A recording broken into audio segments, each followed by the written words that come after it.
the dragon, for he had given his authority to the beast. So Satan is giving his authority over this kingdom. And everyone is saying, so who is like the beast and who can fight against it? So this is the cult of government here. People worshiping their empire, saying, nobody can come against us. We're the greatest empire that's ever been. And the beast was given a mouth uttering haughty and blasphemous words, and it was allowed to exercise authority for 42 months. So this is again that 3.5 year. We're now in that second half of the tribulation, and we're seeing that this empire is going to last for 3.5 years.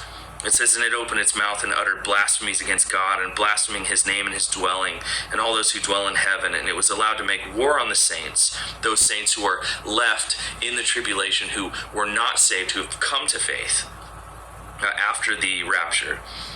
Also, it was allowed to make war on the saints and to conquer them, and authority was given over it to every tribe and people and language and tongue, and all who dwell in the earth will worship it.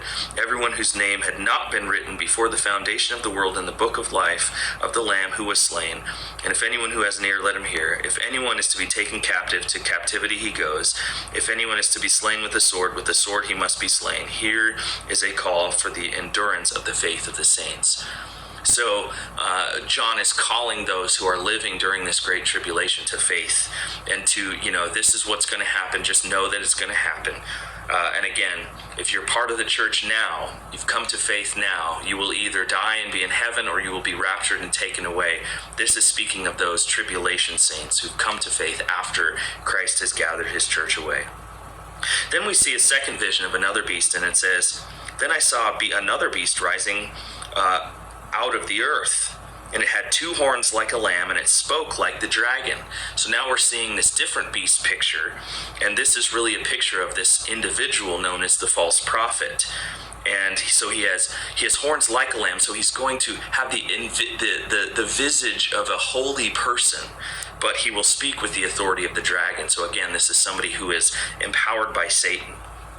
And it says, and it exercises all of the authority of the first beast and in its presence. So he's sort of like the high priest of this new empire. And many believe that he was sort of the leader of the apostate church that was left in the earth, those who are not really of Christ. There will be those who still claim Christ and who still claim religious authority. And so this guy, we believe, survives this sort of transition into this new world empire and sort of maneuvers himself to be the ecclesiastical leader of this empire. And so he says, and he exercises all authority and makes those on the earth of the inhabitants worship the first beast whose mortal wound was healed. So we see this cult of government, and you have to be part of this government and part of this religion, and you have to worship with everyone.